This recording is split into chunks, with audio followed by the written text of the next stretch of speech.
할렐루야. 하나님의 은혜가 함께하기를 간절히 바랍니다. 오늘 1절 말씀해 보니까 이틀이 지나면 유월절과 무교절이다 그랬어요. 그 유월절에 무슨 일이 생겼느냐? 대제사장과 서기관들이 예수를 흉기로 잡아 죽일 방도를 구했다라는 말씀이 나와요. 이미 마음의 작정은 세워졌어요. 뭐예요? 예수를 어떻게 죽일까? 결과적으로는 예수를 죽이겠다는 거예요.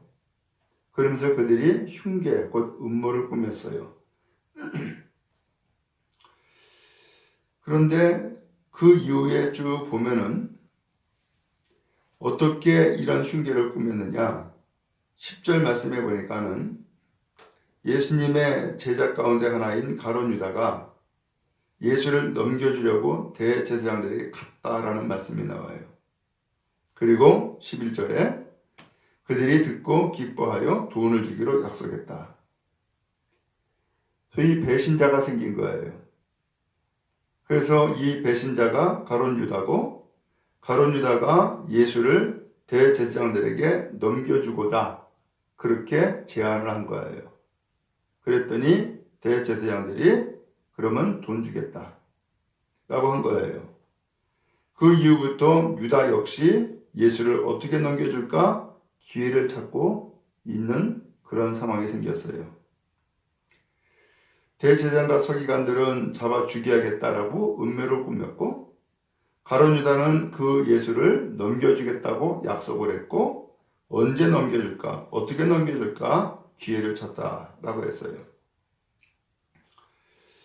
자, 그리고서는 예수님이 마지막 만찬을 하게 된 거예요. 그리고 결과적으로는 이 베드로가 오늘 이렇게 해서 예수님이 결과적으로는 이제 십자가에 넘겨지게 됩니다. 자, 그런데 여기에서 놀라운 일들이 중간중간 계속해서 이어져요. 무슨 일이 생겼느냐? 3절 말씀해 보니까 예수님이 나병 환자 시몬의 집에 식사 초대를 받았어요.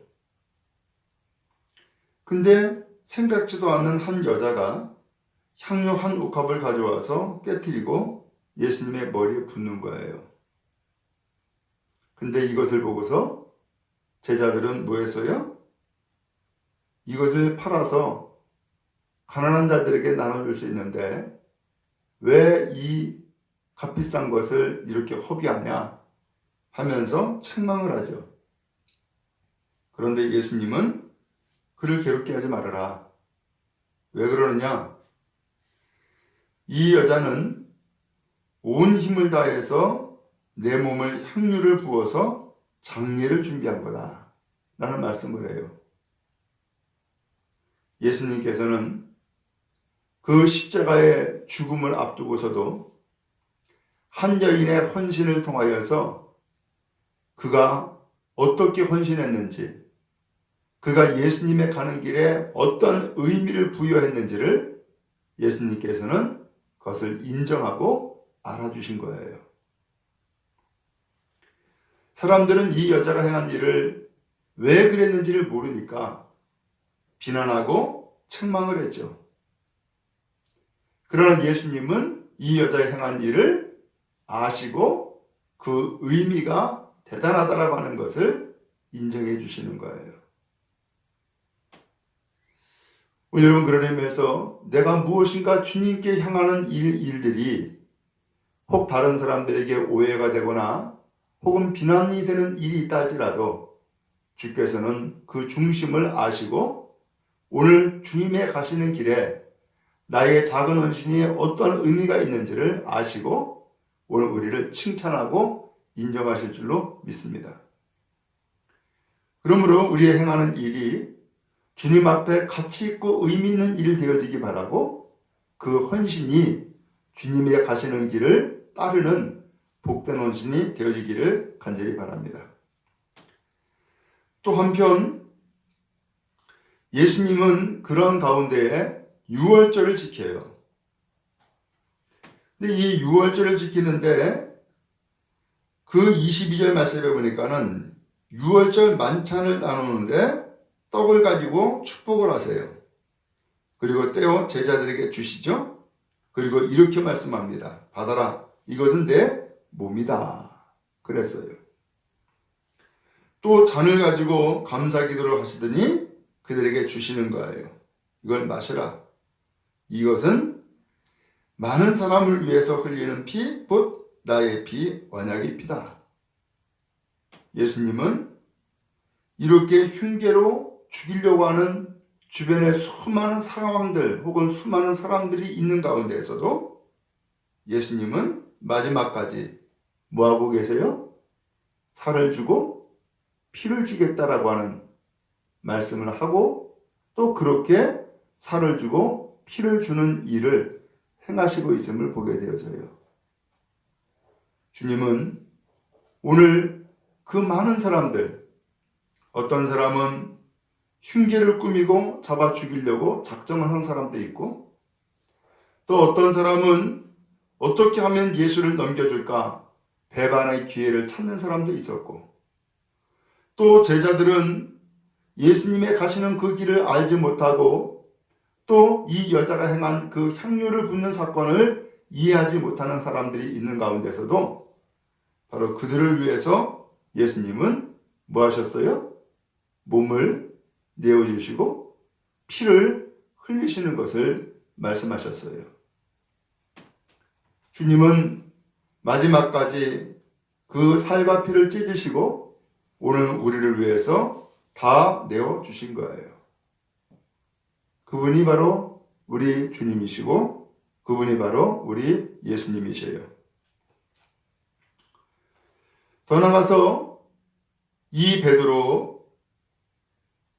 이 유월절 만찬 석상에서 너희가 다 나를 버릴 거다 라고 말씀했더니 이 베드로는 아니라고 그러면서 나는 절대로 예수님을 부인하지 않겠다라고 다짐을 하죠. 근데 네가 오늘 3번 닭 울기 전에 나를 부인한다 라고 말씀을 합니다. 오늘 이렇게 해서 예수님을 부인할 이 베드로, 그런데 마지막에 겟세마네 동산에서 기도하는데 누구 데려가요? 그 배반할 사람 베드로, 야고보, 요한을 데리고 가는 거예요. 그리고서는 나와 함께 기도하자고 깨어 기도하라고 그를 명령을 주고 사명을 주었어요. 근데 어땠어요? 그는 기도 못했어요. 오히려 졸고 잠잤어요. 예수님이 깨웠음에도 불구하고 그는 일어나지 못했어요. 결국 예수님은 하나님 앞에 기도하기를 아버지 이 잔을 내게서 지나가게 하옵소서. 그러나 나의 원대로 마옵시고 아버지의 원대로 하옵소서 하고서 예수님은 결국 그 죽음에 순종하는 기도를 마지막으로 하게 됩니다. 그런데 기도를 마치신 예수님, 그 기도를 통하여서 드디어 예수님의 가시는 길을 하나님의 뜻에 맡기고 순종하며 그 길을 가고자 다짐을 하고 기도를 마쳤죠.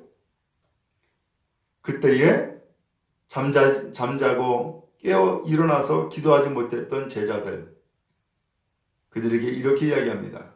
42절에 일어나라. 함께 가자. 보라 나를 파는 자가 가까이 왔다.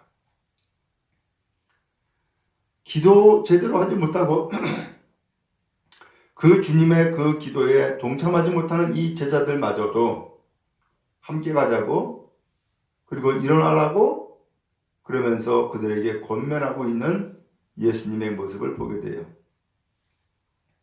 예수님은 끝까지 그들과 동행하고 계심을 보게 됩니다. 비록 배반한다 할지라도, 또 예수님의 가시는 길을 알지 못한다 할지라도, 그리고 더 나아가서 예수님을 은 30에 팔아 넘기는 상황이 있다 할지라도 일어나 함께 가자라고 말씀을 하시는 겁니다. 결국 예수님은 잡히게 됩니다. 43절에 보니까는 유다가 미리 신호를 짰어요. 내가 입 맞추고 인사하는 그 사람이 예수다. 그 사람을 잡아라 라고 약속을 한 거예요. 그래서 예수님이 잡혔어요. 그랬더니 베드로가 칼을 빼가지고서는 휘둘렀어요. 결국 대제사장의 종을 쳐서 귀를 떨어뜨리죠. 그러나 예수님은 칼을 쓰는 자 칼로 망한다 하고서는 칼을 도로 검에 꽂아라 라고 하면서 칼을 쓰지 못하게 막습니다. 결국 어떻게 했어요? 50절에 제자들이 다 예수를 버리고 도망하니라. 다 예수를 버렸어요. 다 도망했어요. 뭘 말씀하는 거예요? 예수님은 이 세상에 죽으러 오셨어요. 예수님은 이 세상에 우리의 모든 죄짐을 다 짊어지러 오셨어요. 예수님은 이 세상에 우리를 다 구원하러 오셨어요. 근데 참 놀라운 것은 이 성경에 기록된 것처럼 한결같이 예수님의 길을 따르는 사람이 있었어요? 없었어요? 없어요. 그리고 한결같이 다 배반하고 예수님을 죽이는 데에 가담하는, 또 어떤 사람의 한결같이 다 도망가는 그런 상황이 펼쳐지고 있음을 보게 됩니다. 예수님이 대제사장의 그 뜰에 곧 공회 앞에 서게 됐습니다. 장로들, 서기관들이 다 모였습니다. 베드로가 따라간다고 했지만 멀찌감치 섰지요. 그러면서 예수님을 신문합니다.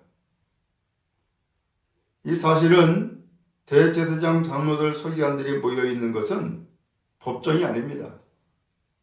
그냥 회의 모임일 뿐입니다. 근데 거기에서 지금 예수님을 죽이려고 온갖 증거들을 모으고 있는 겁니다. 그래서 57절에 어떤 사람이 일어나서 예수를 쳐서 거짓 증언을 합니다. 그러나 그 증언이 일치하지 아니하므로 그 증언이 채택이 안 됐어요. 그랬더니 대제사장이 이제는 주도를 합니다. 그리고서는 예수님에게 묻지요. 61절에 보니까는 내가 찬송받을 이의 아들 그리스도냐? 예수님이 말씀합니다. 내가 그니라. 인자가 권능자의 우편에 앉은 것과 하늘 구름을 타고 오는 것을 너희가 보리라 라고 했습니다. 네가 그리스도냐? 내가 그다. 이 이야기를 듣고서는 대제사장이 길이길이 날뛰는 거예요. 무슨 증언이 더 필요하냐? 신성모독이다. 그러면서 자기의 옷을 찢어요. 그랬더니 이 일을 보고서는 사람들이 벌떼같이 모여서 예수님은 죽여야 된다고, 사형에 해당한다고 그러면서 정죄합니다. 어떤 사람은 침을 뱉습니다. 그리고 그의 얼굴을 가리고 주먹으로 칩니다. 누가 쳤게? 하고서는 선지자 노릇을 하라고 예수님에게 질문합니다. 또 하인들은 손바닥으로 예수님을 칩니다. 그런 가운데서 베드로 멀찌감치 있다가 대제사장의 여종이 베드로에게 이야기합니다. 너도 그와 함께 있었다. 그랬더니 베드로가 무슨 말을 하냐고 그러면서 부인합니다. 그 여종이 옆에 있는 사람에게 또 이야기합니다. 맞아, 저 사람은 예수당이야. 했더니 베드로가 또 부인합니다. 곁에 있는 사람들이 베드로에게 또 이야기하죠. 맞아, 너는 갈릴리 사람이니까 그리고 그 도당이다. 그러면서 이야기하니까 베드로가 저주하고 맹세하면서 나는 너희가 말하는 이 사람 모른다 라고 합니다. 그때에 닭이 두 번째 울었다 라고 했어요. 그러면서 닭이 두 번 울기 전에 네가 세 번 나를 부인하리라 라고 하는 예수님의 말씀이 기억이 나가지고 그는 뛰쳐나가 울었다 라고 하는 것으로 말씀이 맞습니다. 결국 오늘 성경에서 무엇을 지금 말씀하고 있어요? 예수님은 성경에 기록된 대로 예언된 대로 예수님은 십자가의 길을 가고 계시는 거예요. 근데 이 십자가의 길에 제자들 또 혹은 많은 사람들이 그 십자가의 길에 따를 수도 있었는데 공교롭게도 예수님의 십자가의 길에 따르는 사람은 한 사람도 없었어요. 유일하게 향료 한 옥합을 끼워 예수님의 장례를 준비한 여인이 그나마 장례를 준비한 것이지 예수님의 십자가의 길을 따라가지는 못하고 있었어요. 오늘 예수님의 길은 예수님만이 가시는 것이었어요. 그래서 많은 사람들이 있었지만 오히려 죽이려고 음모 꾸몄고 예수님 팔아넘겼고 예수님 부인했고 또 그러면서 예수님을 치고 때리고 한결같이 예수님의 길에 동참한 사람 없었다는 것이죠. 그러나 예수님은 이런 가운데서도 그 향료 한 옥합을 끼워 부은 여인의 그 희생, 헌신을 예수님은 높이 평가를 했고 또 유월절 만찬을 베풀면서 그 가운데에서도 배반자가 있지만은 예수님은 살과 피를 다 내어줌으로써 오늘 예수님의 그 죽음이 무슨 의미가 있는지를 깨우쳐주고 알려주신 거예요. 그들은 몰랐죠. 그 당시는 그게 무슨 의미인지 전혀 몰랐어요. 그러나 나중에서야 깨달아 알게 되죠. 오늘 우리도 마찬가지예요. 지금은 모를 때가 많아요. 지금 주님이 무엇을 뜻하신지, 왜 그렇게 하셨는지 모를 때가 많아요. 그러나 시간이 지나고 주님의 은혜를 깨닫게 되면은 나는 정말로 무지해서 몰랐지만 주님은 그때에 나에게 이러한 은혜를 베풀어 주신 것이구나. 이렇게 주님께서 나에게 복을 베풀어 주신 거구나 라고 하는 것을 깨달아 알게 되죠. 주님은 주님의 길을 가십니다. 그리고 오늘 우리가 무지하고 전혀 알지 못하는 가운데서도 우리에게 온갖 은혜를 베풀어 주시고 복을 더하여 주십니다. 그런 의미에서 우리는 끝까지 주님을 따르고 끝까지 주님을 의지하는 복된 성도 다 될 수 있기를 간절히 바랍니다.